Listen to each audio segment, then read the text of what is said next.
buenas tardes a todos los que están hoy aquí, que nos acompañan en la audiencia y a todas las personas que nos están viendo a través de los medios digitales. De verdad que para mí es un gusto dar inicio a este espacio, este pronunciamiento oficial de las Juventudes Antiprogresistas de Costa Rica. Un saludo obviamente a los diputados que nos acompañan el día de hoy, muchas gracias por su presencia, y obviamente a los ponentes y representantes de diferentes sectores de la juventud costarricense. Mi nombre es Miriam Morera, soy presidente de Disidentes de Costa Rica, que es una organización de voluntariado pro vida. Llevamos aproximadamente 6 años dando la batalla cultural e impactando positivamente a sectores vulnerables del país.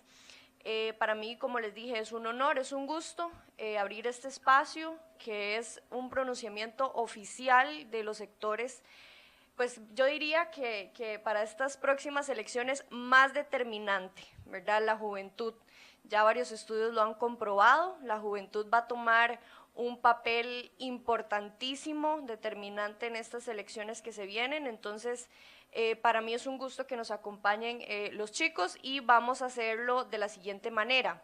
Vamos a iniciar con Lucía Arias, posteriormente Steven y el compañero. Vamos a hacerlo de esa manera, 15 minutos máximo por ponente, y vamos a dar unas palabras de cierre. ¿Okay? Entonces comenzamos con Lucía. Muy buenas tardes a todos, espero que estén muy bien. Me presento, soy María Lucía Arias, soy estudiante de Ciencias Actuariales en la Universidad de Costa Rica y Economía Empresarial en UNACYT, activista por la libertad, vicepresidenta de La Otra Juventud, voluntaria disidente pro vida, columnista y vocera en medios. Pero más allá de mis títulos, soy parte de una generación que se cansó de agachar la cabeza. Una generación que ya no tolera el adoctrinamiento, el derroche estatal ni la imposición ideológica. Una generación que no se rinde, que no pide permiso y que ya no cede espacios. Hoy me dirijo a ustedes para hablar de 3 batallas fundamentales que debemos librar si queremos recuperar nuestra libertad y nuestro país. Primero, la ideología de género, esa nueva religión dogmática impuesta desde el poder cultural que pretende borrar la ideología, censurar la disidencia y uniformar el pensamiento. Luego quiero hablar sobre el elefante estatal, que es una estructura burocrática, hipertrofiada, ineficiente, cara e insostenible, que roba oportunidades a los ciudadanos con el falso discurso de lo gratuito. Y finalmente, las universidades públicas, que deberían ser templos del conocimiento, pero hoy funcionan como trincheras ideológicas de la izquierda partidaria.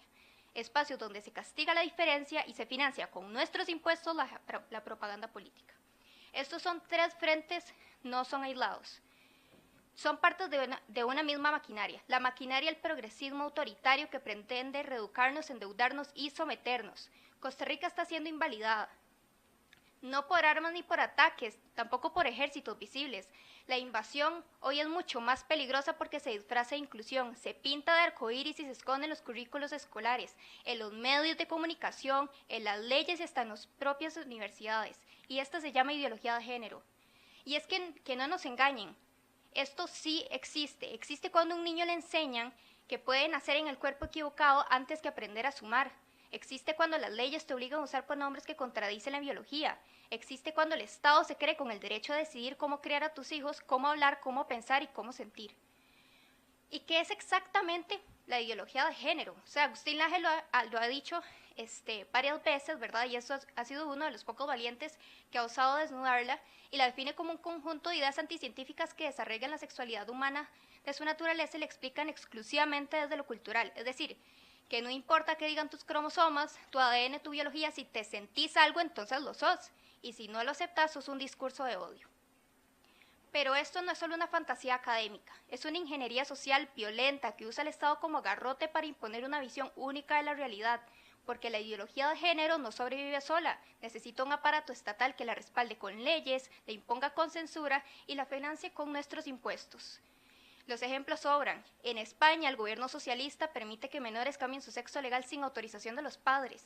En Canadá, puede ser multado por no usar los pronombres correctos. En Argentina, el kirchnerismo estableció por decreto el género no binario y obliga al Estado a contratar personas trans por cuota. Sí, por cuota. En México, te castigan si ayudas a un niño a aceptar su sexo biológico, pero te aplauden si empujas a la mutilación hormonal. En Brasil, en Chile, en Colombia, la historia es la misma. Gobiernos zurdos, Estado invasivo y censura arcoíris. Y en Costa Rica, Aquí se cuela igual porque son muy pocos los políticos y activistas que se atreven a denunciarlo. Aulas donde se promueve el lenguaje inclusivo y censura al estudiante que dice que el ser humano nace hombre o mujer. Funcionarios públicos que hacen activismo desde sus cargos. ONGs financiadas con dinero internacional que capacitan docentes en la ideología disfrazada de educación sexual integral. Y partidos como el Frente Amplio, el PAC y Liberación Nacional impulsan todo esto sin el menor debate democrático. Y que nadie diga que no existe, porque yo ya lo viví cuando apagaron el micrófono en la Universidad de Costa Rica por denunciar el incumplimiento de funciones en la Federación de Estudiantes. Porque imagínense ser tan incompetentes que por no saber hacer un trámite público básico, y el Ministerio de Salud canceló su evento millonario, alegaron que transfobia. O sea, esto parece un chiste.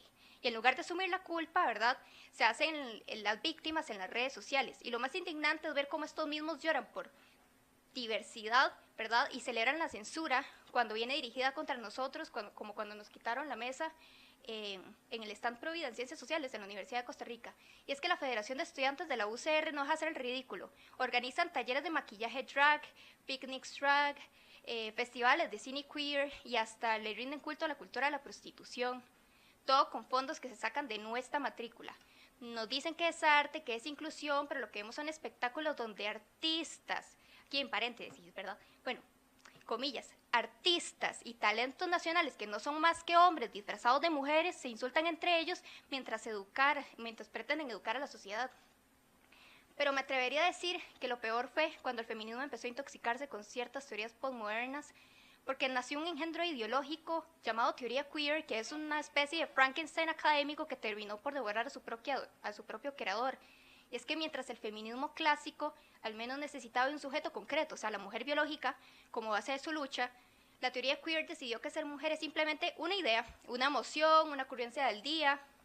Y mientras tanto, corporaciones como Disney, Coca-Cola, Google se llenan la boca con discursos inclusivos, excepto Medio Oriente, porque ahí mágicamente se les olvida la bandera LGBT, porque el arcoíris es rentable donde no te tiran desde un edificio. Por eso yo sé que todos nosotros que estamos aquí defendemos la familia natural como espacio seguro donde los niños pueden crecer con límites claros, sin confusión impuesta, sin sexualización prematura, sin adoctrinamiento estatal, porque defender la infancia no es discriminación, es sentido común. Y si por eso nos llaman conservadores, sé que nos declaramos culpables con orgullo. Ya no alcanza con decir yo no me meto, o nos defendemos o nos arrastran, porque el progresismo no quiere coexistir, quiere reprogramarnos. No es casualidad que estas políticas cuenten con el respaldo constante de figuras progres como Ariel Robles o Claudia Dobles o Álvaro Ramos. Pero digámoslo en voz alta, hay solo 2 sexos, no 245 géneros. Los niños no se tocan, no se adoctrinan, y el Estado no es ni padre ni Dios. Si no lo gritamos nosotros, ellos lo van a susurrar en el oído de nuestros hijos. Y cuando nosotros nos demos cuenta, ya no van a pensar como nosotros ni como ellos mismos, van a pensar como les ordenaron. Pero no podemos venir aquí a alegar solo percepciones y vivencias, hablemos con datos. Los progres siempre dicen que el Estado debe darnos salud gratuita, educación gratuita, vivienda gratuita, pero cada vez que escucho la palabra gratis me dan escalofríos, porque esa palabra tan inocente esconde una realidad brutal. Nada es gratuito, todo se paga y cuando el precio no está en la etiqueta está en el bolsillo del contribuyente, o en la deuda pública o en la pérdida de la libertad. Costa Rica arrastra un modelo de gasto público que viola todos los principios básicos de sostenibilidad fiscal. El Estado costarricense gasta más de lo que ingresa de forma estructural. No es coyuntura, es diseño. Y eso en términos económicos se llama déficit estructural. Desde 2009 los ingresos tributarios no alcanzan para financiar el funcionamiento del Estado. ¿Qué se hace? Se emite deuda. Se colocan bonos, se le pasa la factura al futuro. A junio de 2025 la deuda del gobierno central de Costa Rica alcanzó 29 billones de colones. Eso representa aproximadamente el 57,4% del PIB, según el Ministerio de Hacienda. Y esto nos pone al borde del sobreendeudamiento según los criterios de sostenibilidad del FMI.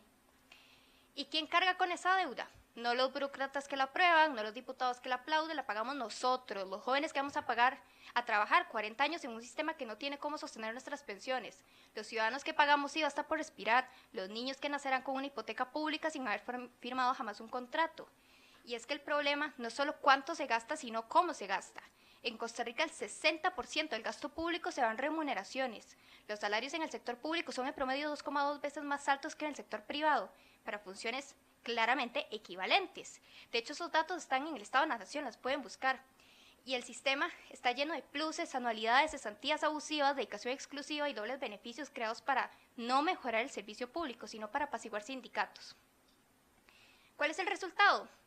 Un Estado que gasta mucho, pero entrega muy poco. Un Estado que no invierte en infraestructura, ni en ciencia, ni en seguridad, pero sí en banderas arcoíris y bocetas para manifestaciones donde le lanzan gasolina a fuerza pública. Un Estado que le aplaude a los estudiantes que toman edificios en las universidades públicas mientras se están manifestando. Un Estado que prefiere adoctrinar antes de que servir. Y si hablamos de gratuidad, o gratuidad, no sé cómo se dice, gratuidad, desmitifiquémosla con datos. La educación pública consume más del 5% del PIB, pero del 60% de los estudiantes que salen del colegio sin las competencias mínimas según las pruebas PISA. Es decir, gastamos como en Finlandia, pero estamos educando como en Venezuela. La caja representa más del 15% del gasto público consolidado, pero el 85% de los usuarios dice esperar más de 2 meses para una cita especializada. Y es que esto no lo digo yo, economistas como Milton Friedman hace años y hace décadas que mencionan que no hay tal cosa como un almuerzo gratis. El progresismo ha convertido el Estado en un banco electoral. Los derechos no se piensan como garantías jurídicas universales, sino como transferencias financieras arbitrarias. Y aquí viene el verdadero peligro, porque si el Estado sustituye a la sociedad, nos quedamos sin libertad, porque si el Estado te da todo, también puede condicionarlo todo. Hoy es el subsidio para la comida, mañana es el formulario donde tenés que declarar tus pronombres, tu identidad de género o tu compromiso con la inclusión, así como pasó en la pandemia, ¿verdad? Que no podíamos entrar a un local sin un QR. Lo gratuito no es neutral. Nunca es neutral, lo gratuito es poder y ese poder se usa para controlar. Por eso lo repito, lo gratuito sale más caro. Sale caro en deuda, sale caro en impuestos, sale caro en pérdida de incentivos, en fuga de talento, en deterioro de servicios y en la imposibilidad de elegir. Y sobre todo sale más caro en el impuesto más caro de todos, que es la inflación. Dicen que las universidades públicas son faros del pensamiento crítico, que son el pulmón de la democracia, que ahí se forman los líderes del mañana, pero la realidad es que las universidades públicas de Costa Rica se han convertido en fábricas de dogmas, trincheras ideológicas y sucursales de los partidos más progresistas. Y hablo con conocimiento de causa, no porque me lo contaron, porque profesores catedráticos me han dicho que si no me gusta lo que explican en clase, que me salga del aula o retire el curso, que si no escribo lo que ellos quieren leer, que repita el curso y que me van a calificar mal, y que si no escribo en los ensayos, ¿verdad? Van a llevar mi caso a rectoría. Que ser pro vida y ser pro libre mercado me hace una fascista digna de asesinar, eso me dijo un catedrático. Y ahí es cuando entendí algo que aún muchos no ven dentro del sistema, y es que las universidades públicas no han sido neutrales nunca. Se han convertido en la agencia de propaganda de la izquierda costarricense, ¿o acaso es casualidad que en cada protesta del Frente Amplio veamos las mismas banderas que se agitan en los pasillos de la UCR? ¿O es casualidad que los pronunciamientos de las asociaciones estudiantiles parezcan pronunciamientos de la juventud del Frente Amplio? ¿O es casualidad que el PAC haya colocado a tantos de sus amigos en las cátedras, en los departamentos o en las oficinas de equidad y género?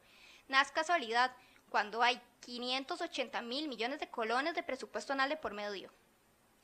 Ese es el presupuesto consolidado en la educación superior pública costarricense para el 2024. Más de medio billón de colones. Más de lo que recibe el Poder Judicial.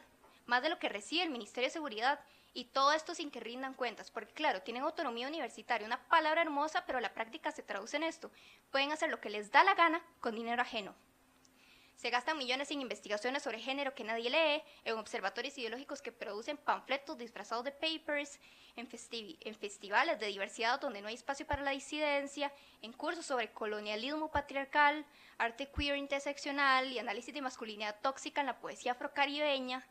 Y los estudiantes, muchos sin saber leer bien, sin saber derivar, sin saber programar y sin saber pensar, porque lo más importante no es el conocimiento, es la ideología. Lo importante no es formar profesionales, es formar militantes. En la universidad pública de hoy, si defendes la propiedad privada, te llaman explotador. Si criticas el feminismo radical, te acusan de machista. Si hablas bien del libre mercado, sos un neoliberal sin alma. Si decís que existen solo 2 sexos, te echan de un conversatorio. ¿Y saben qué es lo más irónico? Que toda esta estructura ideológica está financiada por el propio pueblo que desprecian, por el agricultor que nunca fue a la universidad pero paga IVA, por la emprendedora que no recibe beca ni subsidio, por el obrero que madruga mientras otros organizan talleres de heteronormatividad tóxica. Las universidades públicas ya no representan al pueblo, representan una élite parasitaria que usa el dinero de los demás para promover su propia agenda. Una casta académica muy bien conectada con el PLN, con el PAC y con el Frente Amplio. Partidos que no ganan elecciones por votos jóvenes, pero que logran captarlos adoctrinándolos en la educación superior. Y esto no es un invento, lo saben ustedes, lo sé yo, y lo sabe cualquier estudiante que alguna vez haya levantado la voz en contra de esa mafia. Porque cuando hablas distinto, te cierran espacios, te hacen vacío, te tachan, te caricaturizan, te quieren fuera. La universidad ya no forma pensadores, forma obedientes. Y es triste, sí, pero más triste es callarlo. Por eso es que yo sé que nosotros estamos aquí, frente a ustedes, diciéndoles que nos están robando nuestras universidades, y es que las capturaron ideológicamente, las vaciaron de pluralismo y las llenaron de puro activismo de cartón, porque eso es lo único que hacen, hacer carteles. Y todo eso lo hacen en nombre de la excusa de la autonomía universitaria. Pero yo les digo, la autonomía no es impunidad, autonomía no es adoctrinamiento, autonomía no es despilfarro sin control, autonomía es para enseñar, no para manipular, autonomía es para investigar, no para proteger una ideología partidaria, autonomía es para proteger el pensamiento crítico, no para blindar el pensamiento único. Se necesita que vuelvan a ser lo que prometieron ser, faros de libertad y no cuarteles ideológicos. Quiero que si un joven dice que cree en la familia tradicional, no lo vean como un cavernícola, que si defiende el libre mercado, no lo marginen, que si cuestiona el feminismo, no lo denuncien, que si dice que no hay 245 géneros, no lo expulsen. Quiero una universidad donde pensar distinto no sea un crimen, sino un derecho. Las universidades deben rendir cuentas, deben dejar de ser cajas chicas partidarias y deben volver a respetar al estudiante y no adoctrinarlo. Costa Rica está a un punto de quiebre. Lo que está en juego no es un simple cambio de políticas públicas. Es nuestra cultura, es nuestra libertad, nuestra identidad y nuestro futuro. Nos quieren imponer una ideología disfrazada de compasión, pero que mutila niños, que censura verdades y que cancela el pensamiento. Nos quieren vender un Estado paternalista que reparte favores, pero que financia con deuda y castiga al que produce. Nos quieren convencer de que las universidades públicas son santuarios del saber, cuando en realidad se han vuelto carteles de adoctrinamiento progresista. Nos levantamos contra la mentira disfrazada de tolerancia, contra el despilfarro vendido como justicia social, contra la censura maquillada de inclusión, y sí, contra esa arrogancia académica que los caracteriza y se cree dueña de la moral y la verdad absoluta, pero que vive de nuestros impuestos y desprecia a quienes no se alinean con su relato. Y a los que se burlan de nosotros, que siempre pasan las redes sociales por hablar de libertad, les digo, ríanse todo lo que quieran, pero cada vez nosotros aquí somos más. Más jóvenes que se hartaron del teatro de lo políticamente correcto, más jóvenes que no queremos más impuestos para mantener parásitos ideológicos, más estudiantes que ya no se dejan intimidar por el miedo a una denuncia, un boicot o un micrófono apagado, porque la otra juventud no se vende, no se calla, no se arrodilla, porque esto no es un simple pronunciamiento, es una declaración de resistencia nacional, una promesa de que vamos a recuperar nuestras instituciones, nuestras aulas, nuestras voces. Y hoy les hablo como estudiante, como mujer, como hija de esta tierra, y les juro que no voy a dejar de luchar hasta que Costa Rica vuelva a ser un país donde la libertad no sea delito, el trabajo no sea castigo y el pensamiento no sea censurado. Y como dice el mejor presidente de América Latina, ¡viva la libertad, carajo! Muchas gracias.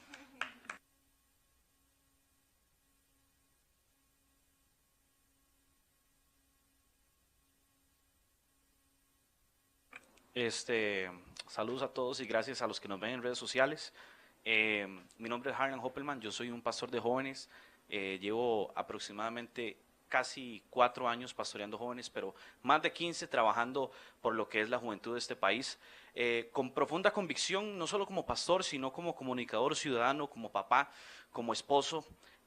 Quiero decirle a todas las personas que nos están viendo, queremos levantarnos porque, como lo decían los compañeros, estamos hartos de ver cómo todos los recursos, todas las cosas que hay a través de la batalla invisible que llevamos los que creemos en Dios, los que creemos en Jesús, los que creemos y tenemos una fe y una convicción clara, estamos hartos de ver cómo hay tolerancias que se disfrazan de literalmente un silencio, un boicot, es imposible como nosotros los que creemos en Cristo, los que creemos en la fe, para nosotros es muy difícil hacer a veces marchas. He visto cómo las marchas de este fin de semana literalmente solamente pasan, marchas que realmente dañan la cultura costarricense, no porque se pronuncien, no porque crean, no porque quieran defender un punto, sino porque simplemente hasta desnudos salen en algunas cosas,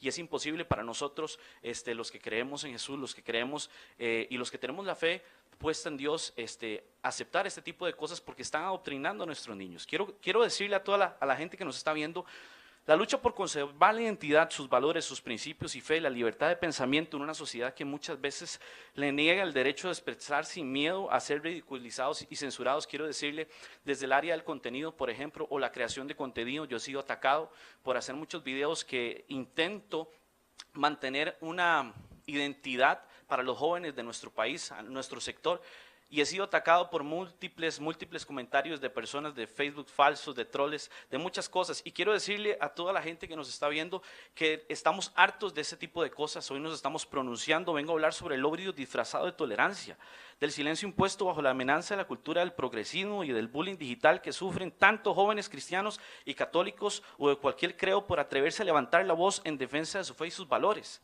Jóvenes que creen en la familia, en el orden natural, y que también el orden que nos entregó Dios.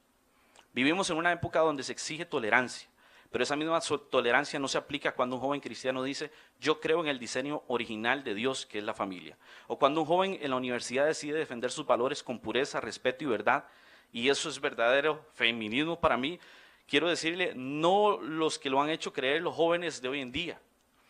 Hoy invito a esos jóvenes con principios, con fe, que tienen miedo de salir a defender lo que creen, que no se callen, que defiendan sus ideales, defiendan lo que creen, lo que les enseñaron en la casa. Hoy también quiero hacer un llamado a esos jóvenes que ingresan a la universidad con pasión por aprender, con ganas de salir adelante, pero terminan siendo adoctrinados por profesores que en nombre de la libertad catedrática atacan su fe, menospreciando sus creencias e intentan socavar su identidad espiritual y moral. La libertad de la cátedra no es una licencia para destruir la conciencia individual del estudiante. La educación debe formar, no deformar. Debemos abrir los horizontes, no imponer ideologías. Debemos educar con pasión, no imponer sus propios ideales destructivos. Roban la identidad y la vida a nuestra juventud queriendo enseñar lo que ellos creen. Hoy, como pastor de jóvenes, como un ciudadano que por más de 15 años ha hecho una labor social en los barrios más marginados de este país, hago un llamado a todos los pastores, iglesias, grupos juveniles que trabajan juntos para formar bases fuertes en nuestros muchachos, en nuestras muchachas. Pensamientos que no se quiebren, valores llenos de esperanza a nuestros jóvenes, porque somos más los que creemos en el diseño de la familia, somos más los que creemos que no debemos andar marchando desnudos. No permitimos que las universidades y las ideologías nefastas, los profesores que se aprovechan de su autoridad para imponer pensamientos totalmente fuera de nuestra naturaleza, nos arrebaten el futuro del país. Luchemos juntos para seguir creyendo en aquel joven con ganas de surgir, con ganas de salir adelante. Esos jóvenes que respetan y honran a papá y a mamá. Por esos jóvenes que vienen de situaciones de pobreza y violencia, sicariato, drogadicción, que ya bastante tienen con esas situaciones como para estarlos induciendo en ideologías y creencias que lo único que hacen es nublar la vista y la humanidad. Me pronuncio también en contra de la imposición de las guías sexuales ideológicas en escuelas, desde las edades de los niños que aún no comprenden ni su cuerpo ni su mente. Como líder espiritual, creo que en la educación sexual sí tenemos que tenerla, pero una que forme, una que protege y respalde la madurez en cada etapa. No es correcto utilizar las aulas como laboratorios ideológicos. Los niños merecen ser niños y los padres tienen derecho y el deber de educar a sus hijos según sus valores. No estamos en contra de ninguna persona, estamos a favor de la infancia y del derecho de los padres a decidir qué principios forman a sus hijos. Vivimos en un mundo digital donde cada vez que un cristiano expresa una opinión bíblica, la respuesta inmediata es la burla, la cancelación, la amenaza o la censura.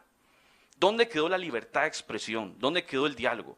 Hoy levanto mi voz en el nombre de todos estos jóvenes creadores de contenido, líderes juveniles, creyentes que han sido acosados por simplemente decir lo que creen.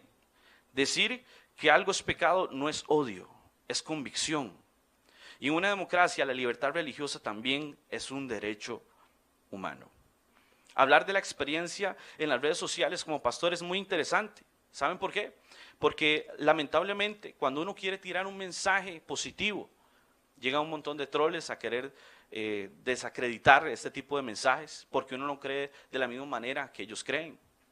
Simplemente uno da un mensaje para apoyar a la gente y que continúe con su identidad, que no la pierdan, que sigan adelante, que sean ese faro en medio de la oscuridad. Y lamentablemente, a veces esas mismas personas quieren apagarlo porque se sienten atacadas. Y en ningún momento estamos atacando a ninguna persona, estamos atacando una ideología que quiere cambiar nuestra juventud, que quiere cambiar esos valores que se le enseñaron en la casa. Quiero hacer un llamado urgente a todas las iglesias cristianas, católicas, evangélicas de nuestra nación. Cuiden a sus jóvenes, no los suelten, acompáñenlos cuando entren a la universidad, fórmenlos en una red de mentoría, de espacios seguros, de conversación, oración, estudio bíblico, acompáñenlos, guíenlos. Nuestros jóvenes están siendo bombardeados por ideas contrarias al reino de Dios, pero no necesitan solo quejas. Necesitamos formación, presencia y una comunidad que les recuerde su identidad en Cristo, que además no es una etiqueta social. Estamos aquí para defender la fe, no para imponerla. Estamos aquí para pedir respeto por la fe. No buscamos callar a nadie, pedimos que tampoco se nos calle a nosotros. El verdadero diálogo de la democracia se construye con voces diferentes, no con cancelaciones ideológicas. La verdadera educación se construye con pensamiento crítico, no con adoctrinamiento. Y la verdad de la libertad se defiende con firmeza, aunque incomode. Hoy hablo no solo por mí, hablo por una generación que se está levantando con valentía, que ama a Dios, que ama a su país y que no está dispuesta a ser silenciada por pensar diferente. Desde mi experiencia, quiero decirle, nuestro ministerio lleva por más de 15 años. En cada año hay 52 sábados. Y por 15 años, si hacemos la multiplicación, son 780 reuniones de jóvenes que hemos hecho a lo largo de estos 15 años, ayudando a los jóvenes, identificándolos, dándoles la ayuda que ellos necesitan, que tal vez no tienen en la casa, que tal vez no tienen en el colegio, que lamentablemente no tienen donde verdaderamente deberían tener lo que es en su núcleo familiar. Llevamos más de 15 años recogiendo diarios para ayudarles a la alimentación en su casa. Limpiamos parques, somos una de las iglesias más proactivas en este país. Y hoy quiero hacer un llamado a toda esa juventud que realmente ama y cree en Dios y que tiene su fe bien establecida, para que se levante. Te van a atacar, te van a atacar. Van a hablar de ti, de Jesús hablaron y Jesús hizo milagros. No te preocupes, sigue adelante, Dios está contigo. Y para terminar, quiero dar este dato para la gente que cree que realmente somos minoría. En Costa Rica aproximadamente el 73% de la población se identifica como cristiana, y eso incluye tanto a católicos como a protestantes. Este estudio fue hecho en la Universidad de Costa Rica en el 2021. Quiero decirle a todas esas personas que se sienten solos, que dicen, si levanto mi voz, nadie me va a apoyar. Claro que te vamos a apoyar. La gente necesita más personas como tú, que estén dispuestas a salir del anonimato y defender lo que realmente creen y aman. Muchas gracias.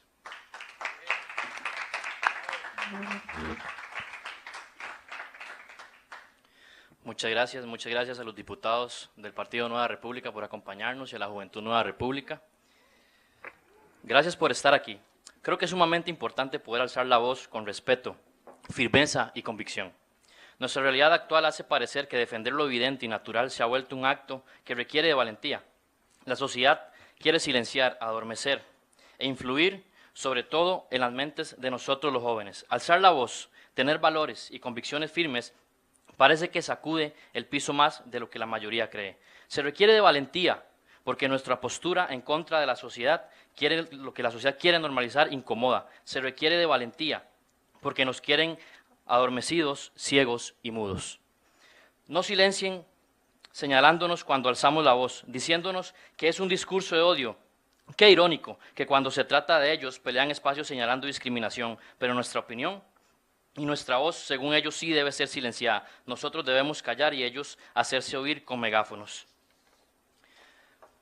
Dicen que el odio es nuestro, pero el acoso en redes sociales, que grita odio, lo recibimos nosotros. Lo recibimos por defender lo que pensamos y en lo que creemos. Pero la juventud está harta de callar, la juventud está harta de esperar pasivamente. Estamos cansados de hacernos a un lado, de tener miedo a ser señalados. Estamos hartos de la tibieza y hoy alzamos nuestra voz. Hoy quiero pronunciarme en nombre de la juventud de Nueva República, de algo que no solo es un valor, sino un pilar de la civilización, la familia. En medio de un mundo cada vez más confuso, donde se debe revalidar casi todo, desde la identidad hasta la vida misma, necesitamos volver a lo esencial, y eso es la familia. No se trata de un capricho cultural o de una costumbre anticuada, se trata de una realidad natural, es algo profundamente humano, que ha demostrado por siglos ser el mejor espacio para el desarrollo emocional, físico, espiritual y social de las personas. Cuando hablamos de la familia natural, papá, mamá e hijos, no estamos excluyendo a nadie, estamos afirmando una verdad, que este modelo ha sido y sigue siendo el entorno más estable para criar a los hijos, para transmitir valores, para aprender lo que es el amor auténtico, el respeto, el perdón y la responsabilidad. Una sociedad que debilita a la familia debilita sus propias bases. Una sociedad que ridiculiza o desprecia el rol del padre o de la madre pierde brújula moral. Y una sociedad que promueve la confusión en lugar de la verdad termina sembrando dolor y desarraigo. Hoy la familia está bajo ataque, no por casualidad. Hay una agenda que quiere descontinuarla, redefinirla a su antojo y presentarla como algo prescindible o anticuado. Nos quieren hacer creer que no es necesaria, como si no fuera la base fundamental de nuestra sociedad y lo que debemos fortalecer, nutrir y proteger. Se promueven modelos alternativos, no como excepciones legítimas, sino como equivalentes absolutos, negando las diferencias que biológica y naturalmente existen. ¿Y quién se atreve a defender la verdad de la familia natural? Es tachado de intolerante, retrógrado, incluso peligroso. Nosotros hoy decimos no.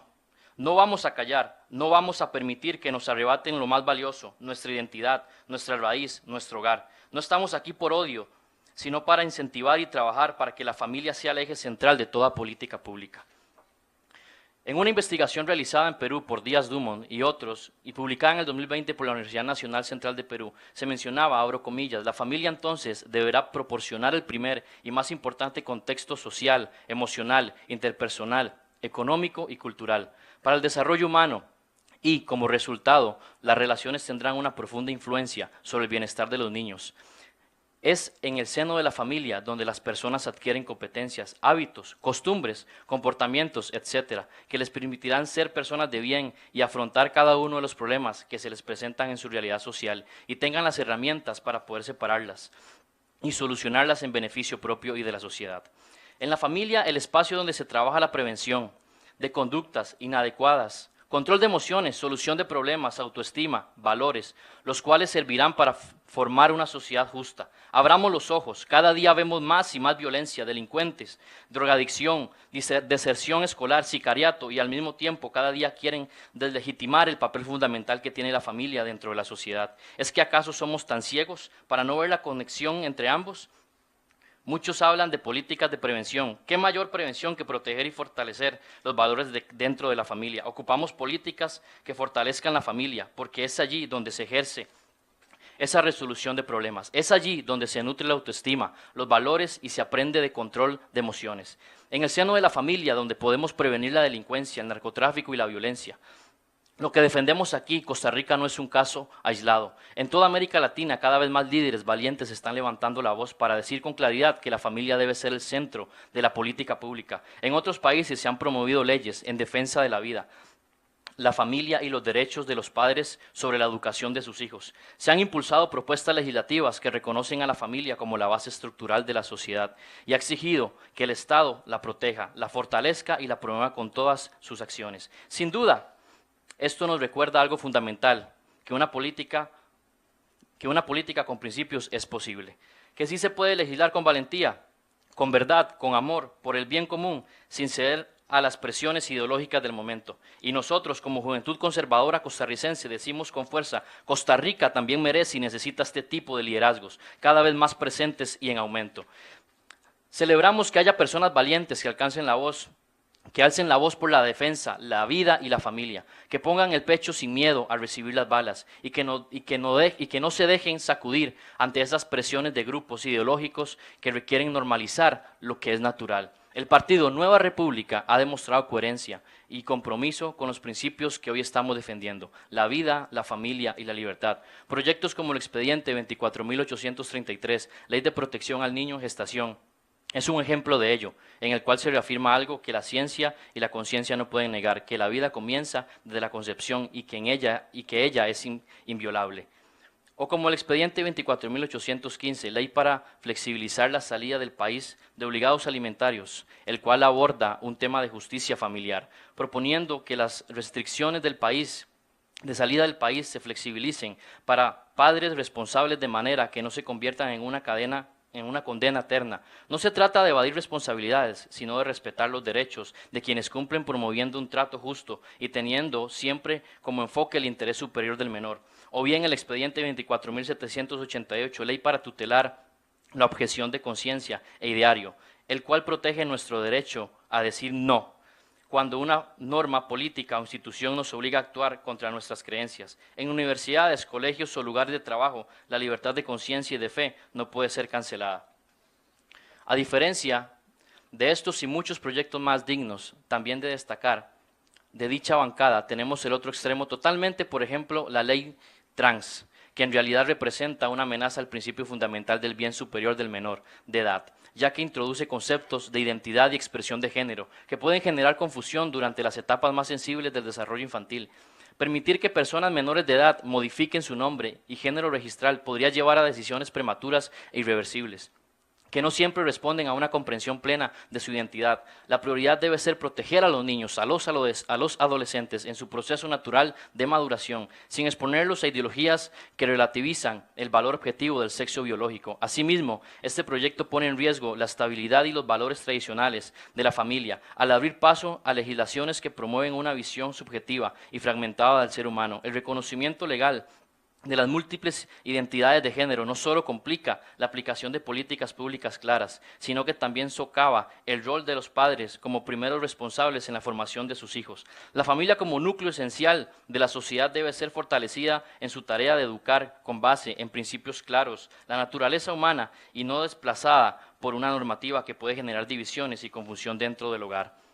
Por otra parte, el expediente 24.376, impulsado en el 2024 por Nueva República, representa un contrapunto coherente. Propone reformar el Código de la Familia para asegurar que las pensiones alimentarias sean utilizadas exclusivamente en el beneficio del menor. Este proyecto busca garantizar que los recursos designados vayan directamente a cubrir necesidades básicas como educación, salud y alimentación, reforzando el principio de interés superior del niño y evitando que esos fondos sean mal empleados. Así se respalda el papel de la familia como primera responsable del cuidado infantil, asegurando que los niños reciban lo que legítimamente les corresponde. A ustedes jóvenes que nos escuchan, no permitan que les roben la claridad con confusión, ni que las ideologías disfrazadas de progreso les digan que está mal. Creer en el orden, la verdad y la belleza, el plan natural. Hoy lo verdaderamente rebelde no es seguir la corriente, sino nadar contra ella. Nada hay más valiente y revolucionario que elegir la fidelidad en medio del relativismo, formar un hogar en tiempos de egoísmo, educar con principios en medio del caos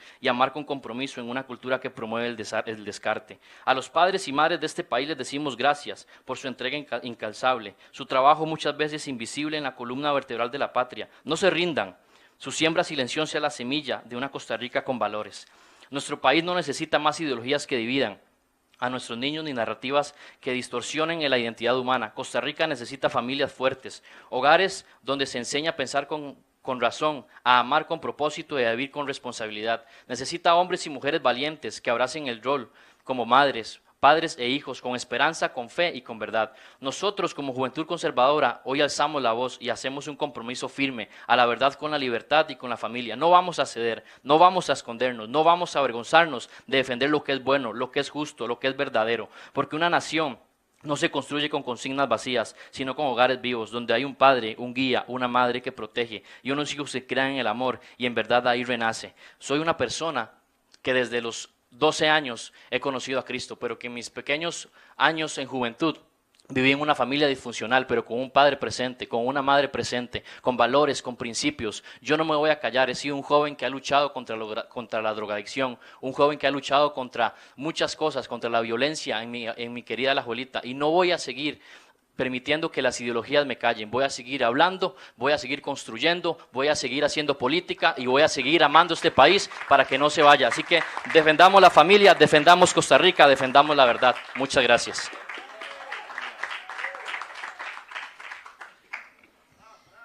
Muchas gracias a todos los chicos que hicieron su intervención. Yo voy a hablar brevemente sobre la instrumentalización de la ideología de género en la política. Y mi mensaje va dirigido evidentemente a los jóvenes. Quiero exponer una alarma que hoy en día es un poco discreta, pero que es nuestra realidad, y también hacer ese breve recorrido que les mencionaba a nivel político. Yo, como estudiante de Ciencias Políticas en la UCR, en la sede de San Pedro, he vivido la persecución en carne propia y sé lo que se siente sentirse intimidada porque en un aula un profesor o un grupo de compañeros me dicen: mejor no opines, mejor no vayas a decir eso.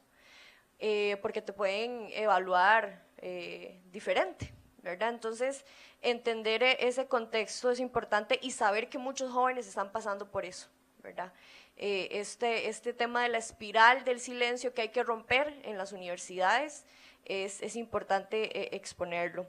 Primeramente, entender que estos espacios, este pronunciamiento es importante, pero más que importante es necesario.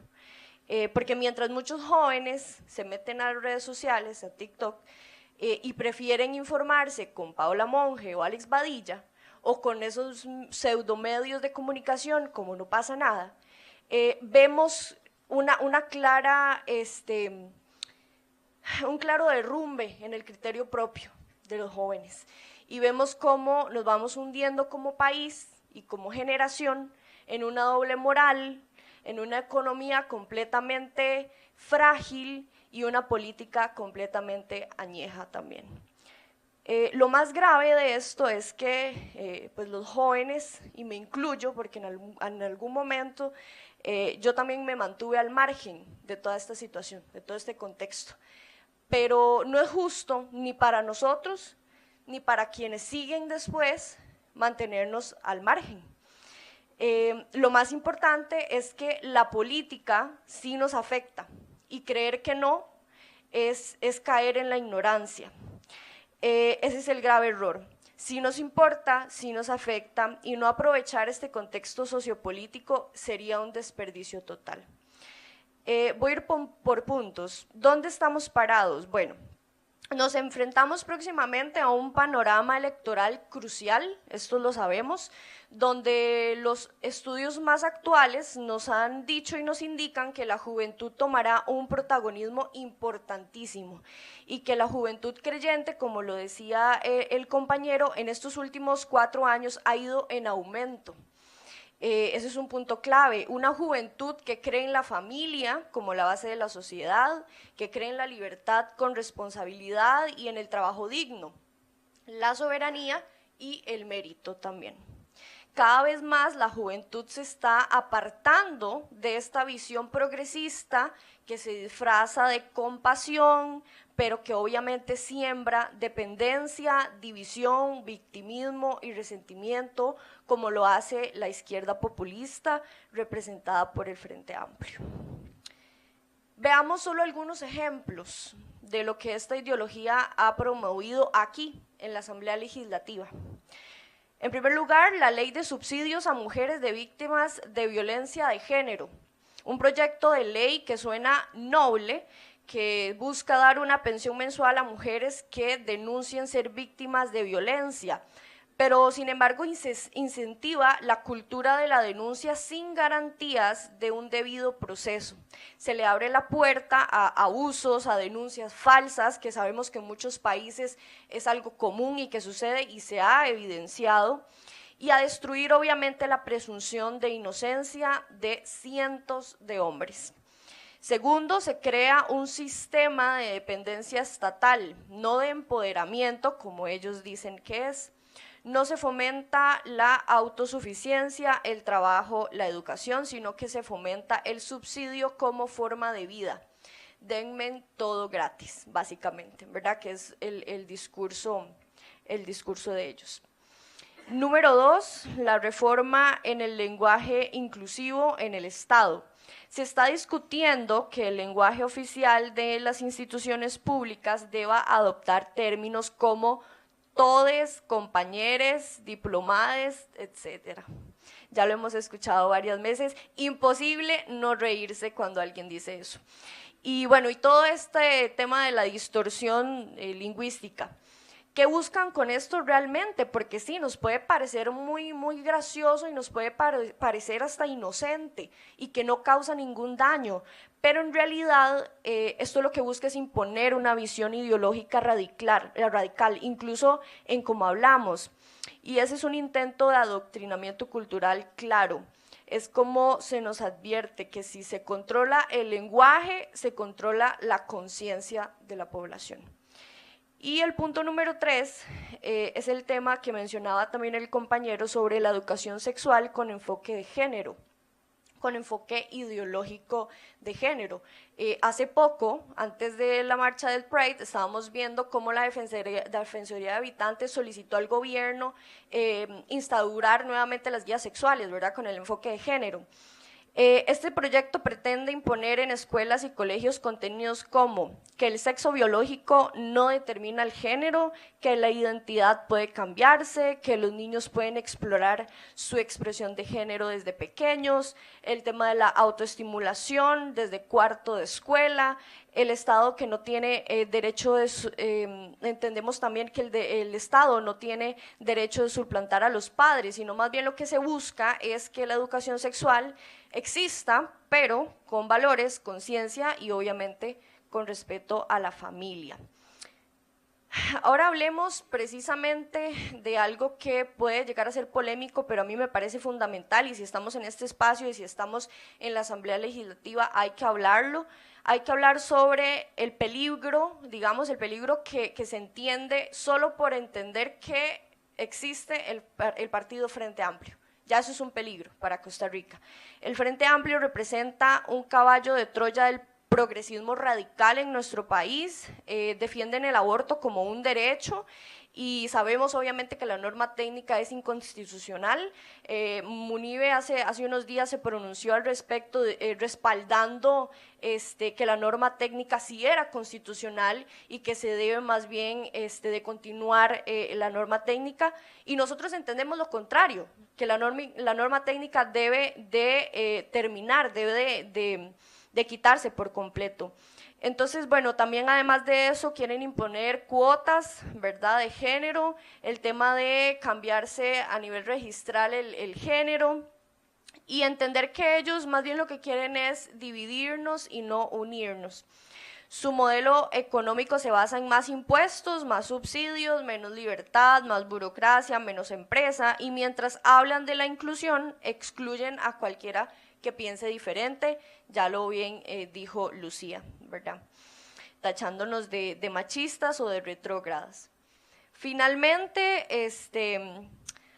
yo quiero decirle tal vez a la gente que no es tan joven, no se crean ese cuento de que los jóvenes somos progresistas, o que la mayoría de jóvenes en Costa Rica es progresista, o que somos unos zurdos chancletudos. No necesariamente, es más, los datos nos dicen lo contrario. Los jóvenes en Costa Rica creemos en la vida, creemos en la familia, en conservar las tradiciones, entonces ya basta de venderle la idea a la gente de que todos somos víctimas sociales y que ocupamos ayuda y que ocupamos todo gratis. No, nosotros realmente creemos en la vida, en la libertad, en el orden de las cosas. Nosotros no necesitamos gritar, no necesitamos una marcha para desnudarnos, como decía el compañero, no necesitamos ir a manifestarnos con bombos y platillos de una manera exorbitada porque necesitamos que nos escuchen. No, nosotros tenemos un espacio para poder argumentar y proponer ideas, proponer proyectos que solucionen realmente los problemas del país. La juventud conservadora puede aportar desde esas áreas, entonces no necesitamos gritar, no necesitamos la violencia, necesitamos la claridad moral y obviamente coraje cívico. No se trata de volver al pasado, porque siempre nos dicen que somos retrógradas, pero no se trata de volver al pasado, se trata más bien de rescatar lo que hizo grande a Costa Rica en algún momento, que fue la familia tradicional, la educación, la fe y la patria. Entonces con eso quiero cerrar la ponencia. Muchas gracias a todos los que nos acompañaron hoy, recordarles que esta es la segunda edición de este pronunciamiento de las juventudes antiprogresistas. El próximo año también estaremos, el que viene y más adelante. Muchas gracias. Tenemos unas últimas palabras del señor diputado para cerrar el pronunciamiento de las juventudes.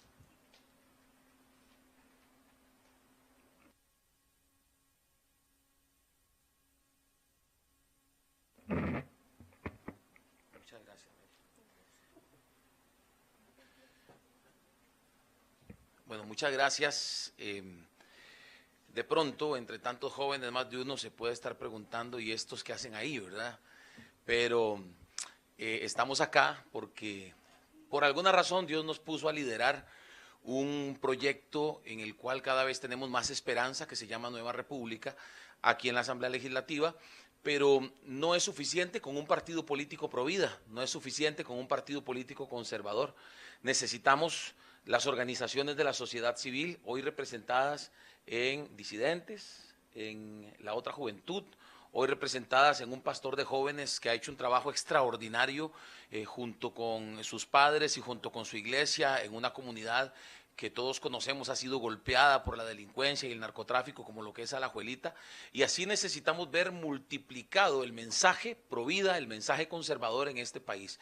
Quiero felicitarles, jóvenes, ustedes nos dan esperanza, ustedes nos hacen creer que vale no la pena, sino el esfuerzo. Una vez me enseñaron que no hay que decir vale la pena, sino vale el esfuerzo, lo que estamos haciendo, porque precisamente hay una generación que viene caminando detrás de nosotros, una generación donde están los futuros diputados, las futuras diputadas, donde están los futuros alcaldes, donde está posiblemente un futuro presidente o una futura presidente, y eso es lo que queremos, que sea de una generación de jóvenes pro vida, de una generación de jóvenes conservadores. Ahora en las redes sociales, viendo la transmisión de los pronunciamientos de ustedes, veía muchos comentarios de gente muy contenta. Esto no se ve siempre, esto no se ve en todos los países. Se ha querido vender, algunos de ustedes lo decía, se ha querido vender el discurso de que los jóvenes son progres, que son progresistas. No sé de dónde sacan el término progresista, porque no trae ningún progreso esa ideología a ninguno de los países. No sé de dónde sacan que se llaman progresistas cuando no hay nada más progresista que defender la vida y la familia.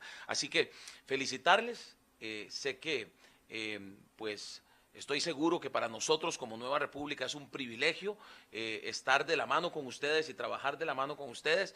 Lo seguiremos haciendo mientras Dios nos dé vida, y siempre con la consigna de que debemos pasar la estafeta a esta nueva generación, a quienes me están viendo en las redes sociales, a quienes nos están escuchando, jóvenes que nos están viendo o escuchando o que van a ver este video en el transcurso de los próximos minutos, horas o días. Quiero motivarles a ser parte de esto, a no quedarse como espectadores, a ser protagonistas, a levantar la voz a favor de los más altos, más grandes y más valiosos principios de nuestra sociedad. Hay muchos en América Latina. A veces parecemos que estamos solos porque pues cuando vemos en las redes sociales cómo se abalanzan, cómo se vienen sobre nosotros cuando levantamos nuestra voz en una causa pro vida o pro familia, pareciera que ellos son más.